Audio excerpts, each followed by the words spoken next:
उद्देश काय होता, काय कारण आहे? आदरणीय पंतप्रधान नरेंद्र मोदी साहेबांच्या नेतृत्वात असलेलं आमचं एनडीए सरकारने नारी शक्ती विधेयक जे काय 2023ला पास झालेलं ते परत एकदा डिलिमिटेशन आणि या सगळ्या विधेयकांना एकत्र करून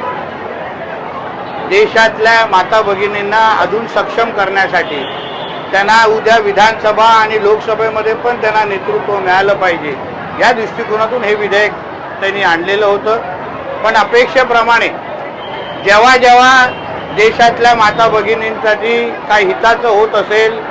त्यांचा विकास होत असेल, तेव्हा तेव्हा काँग्रेस आणि त्यांच्या मित्र पक्षांनी त्या विषयाला विरोध केलेला आहे। ट्रिपल तलाकचा जेव्हा विधेयक आणलं आदरणीय मोदी साहेबांनी तेव्हा पण हे लोकांनी विरोध केला।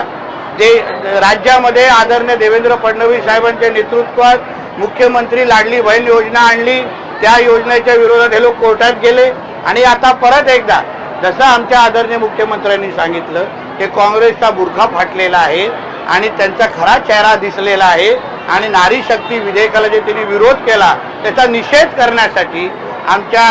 सिंधुदुर्गच्या महिला मोर्चाच्या अध्यक्षा श्वेता कोरगावकर ताई यांच्या नेतृत्वात हा भव्य असा महिलांचा कुठलाही पक्षाचा मोर्चा नाही पण महिला